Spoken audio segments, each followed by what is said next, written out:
Hello and welcome to the first episode of Conversations Over Coffee. I know that most of my content right now is all travel based. To be fair, most of my content will be travel based, but I thought it'd be fun to kind of sprinkle these lifestyle life update videos, and I'm thinking about calling them Conversations Over Coffee. But basically these videos are going to be like a sit down one-on-one, I'm gonna sit in front of the camera and talk to it kind of video, and just kind of talk to you about the things that are going on in my life, more lifestyle content, and give you updates. So these are going to be really just to supplement my blog posts, and so we can go ahead and get started. I've had a very busy June. It was the most exciting month, filled with so many important milestones, and I'm really excited to talk to you guys about it. So for the past year, we have known that Lucas was going to potentially get deployed overseas for about 9 to 10 months. He is in the Army Reserves. He's been serving in the Army Reserves for 6 years now, and this is the first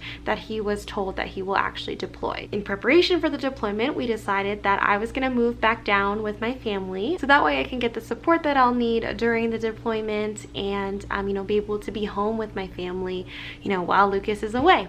I do want to say that Lucas and I only lived together for about a year in West Seattle, but I have lived in Seattle for the past 5 years, and so it was not an easy decision to move out of Seattle. I really learned to love Seattle. I learned to call it my home. I've loved that Pike Place was so easy to get to, and then Alki Beach was just around the corner. Lucas and I would always go to the Sunday farmers markets, and there was always this diner that Lucas and I would go to that had the best Eggs Benedict, and so we have really learned to love our 1-bedroom West Seattle apartment, and so it was really hard to decide to say goodbye and move back home with my family. But I'm very excited to be back home. I think it's going to be a lot of fun, and Sherbert will be coming with me. In the end, I know that we've made the right decision, and I know that they'll be able to give me the support that I'll be needing during the deployment. So because of that, my 20-25 commute to work turned into a 2-hour to 2.5-hour with traffic commute to work. At this point, I knew that that was not going to be feasible. I just needed time back. And so because I'm moving out of Seattle, I'm going to also leave my job. So I have been working at my previous company for the past year, and I'm so grateful for all the growth and learning opportunities that they were able to provide me. But I do know with absolute certainty that right now it is time to move on, and I really just need time back. I need time to pack, time to unpack, time to set new goals for myself, time to adjust to Lucas's deployment, and ultimately just time to ease my mental health. And adding hours and hours on the train and in a car just isn't going to encourage a healthy mindset. So I moved out of Seattle and I decided to quit my job, and he was in North Carolina for about 2 to 3 weeks, and so I timed my 2-week notice to end right when Lucas gets back. That way we have a whole month in between the time he gets back from North Carolina to his deployment date, which was supposed to be in mid-July. We had a whole month. We were going to plan a trip together. We were going to spend time with family, but while he was in North Carolina, he found out that his deployment orders were switched. And so instead of mid-July, he was going to get deployed 4 days after he came home from North Carolina. So instead of mid-July, he was going to get deployed on June 18th. So you can only imagine how shocked and how upset we were when we found out the news. So basically 1 month of preparation and saying our goodbyes and farewells turned into 4 days. But we still wanted to make the most out of it, and so because we couldn't plan a trip in July, Lucas had the idea to book a hotel in downtown Seattle for just one night on Friday night. It's called Lowe's Hotel 1000, I believe that's how you pronounce it, just so him and I could have some time together and be able to have one more night in Seattle. So Friday morning is when I picked up Lucas from the airport, and I still had to work from home that day, so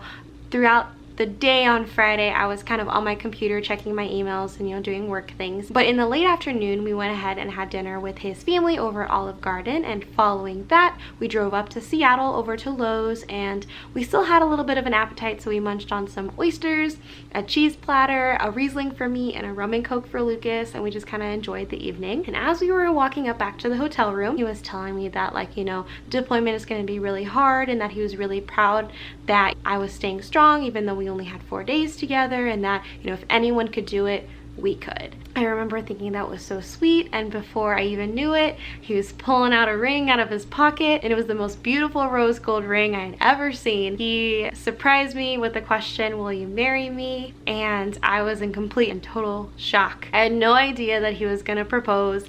I did not see it coming. You know, some brides see it coming. I definitely did not, and apparently my whole family knew, and I am so impressed that he was able to keep it from me. If you know Lucas, he is not the planner in the relationship. I'm the kind of the one who plans things, and so I was totally shocked that he was able to pull it off without me finding out. So apparently both of our families had known for a while now. He was planning on proposing during the trip that we were going to take together in early July, but because the sudden change of plans, he went ahead and bought my ring in North Carolina, so then he would fly back with it and propose to me that night. Even during the day while I was working from home, he went ahead and snuck outside to go talk to my dad and ask for his blessing. And he even messaged my best friend Chelsea the week before to get the approval on the ring that he had picked. I still, to this day, cannot believe that he pulled it off without me finding out. I'm so happy that he was able to make it such a beautiful surprise, and I cannot wait to be his wife. So in a nutshell, that was my month, filled with so many exciting and significant life changes. I moved out of Seattle. Lucas got deployed overseas earlier than planned. I went ahead and quit my job, and I left the company that I've been working for the past year, and I got engaged. So a lot has happened, and I'm really excited to be able to share my story in this kind of platform. I think it'll be really fun to look back at these videos later on in life and be able to remember all the feelings that I was feeling as I'm recording them right now. And so yeah, I hope you've enjoyed episode 1 of Conversations Over Coffee over on this channel. I know that my vlog and my blog will be mostly filled with travel content, and that's still going to continue. Again, like I said earlier, I'm just hoping to sprinkle in some conversations over coffee, one-on-one lifestyle content and life updates, just so you guys can see what I'm up to, so I can share my stories, and so I can also look back at these memories and milestones later on in life. Now that I'm unemployed right now, I have a summer filled with adventures that I'm super excited for, and I cannot wait to take you guys along for those. So make sure to stick around, and I'll make sure some more travel content is coming your way. Until then, I will talk to you guys soon.